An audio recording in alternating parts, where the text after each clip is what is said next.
Evening, brothers. Forgive me for being late to the party again. I was chewing on what Mike was saying. That point of our heart expanding every time we narrow in and focus in on the cross, every time we get tunnel vision on the cross, actually expands the heart. It's been so true. It's actually been happening, and it's been blowing my mind how the more I think about the cross and those points that you gave us about how what happened to us judiciously and then spiritually and then practically, how it's been covering those three areas has really just been covering all of the ground.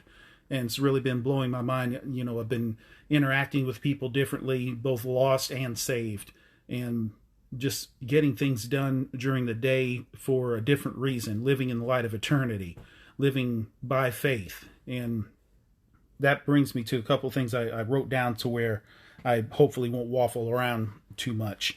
But it came down after I read Galatians 2:20 and thought about the song that's been out in for years. I think a lot of you have heard it, about I've been crucified with Christ, nevertheless I live. So I was thinking about that and going through that verse. What kept jumping out at me was the question of, but do you believe him? Because this life that I live in the flesh now, I really live by faith, and faith means confident expectation. So that means if it's really going to be confident, that means I have to really believe him. I can't just be talking. And so I brought this down thinking about Hebrews 11:1, where it says faith is, substance of things hoped for, evidence of things not seen, or maybe I turn that around there. But it comes down to persuasion because of evidence, which assumes that I've done the work of looking at the evidence, looking at who Jesus says he is, and then looking to see if what he's been saying about himself is reliable, if the evidence is compelling.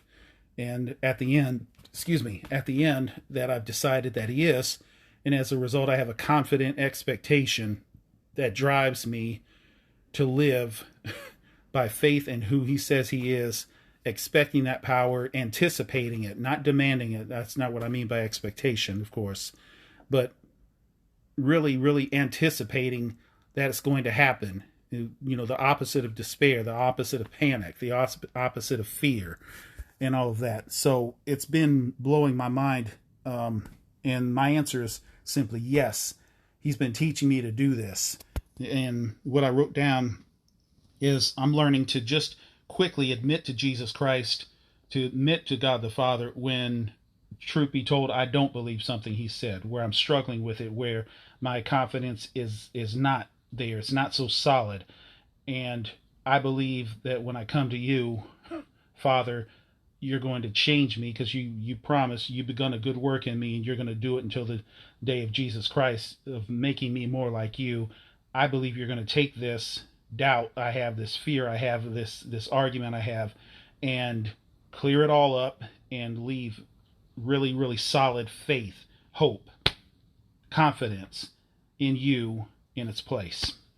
And this is exciting me, I was saying, because Jesus, the very one who caused me to believe that which I did not believe before, is the one who's doing this. He shows himself to me in the scriptures, brings me to a place of firm conviction, so that my faith is not a worldly, blind, and empty so-called hope, but rather the strong, confident expectation I talked about.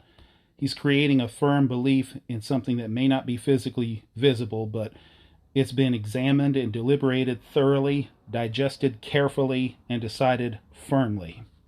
And that is why the object of that faith, the risen Son of Christ, the Son of God, the Christ, is now passionately lived and is in process right now of being eternally celebrated. I wrote that down, and wow. What I wrote here is that, yes, now I can say because of God's grace alone. It was like, when Mike was talking about that laser focused faith, because of that, I'm able to say now, I really believe Jesus was crucified for me. I really believe he's the Son of the Almighty God, that he's eternal, that he is God in the flesh, and that he not only died on the cross, but that he was willing to go all the way back for all of mankind and all the way forward for all of mankind who would accept him. And he made a room open for me to be one of the whosoever. I really believe that. And I really believe he's begun a new life in me. And that this new life, where I'm now crucified, like Bill said, I am crucified. It's being done for me.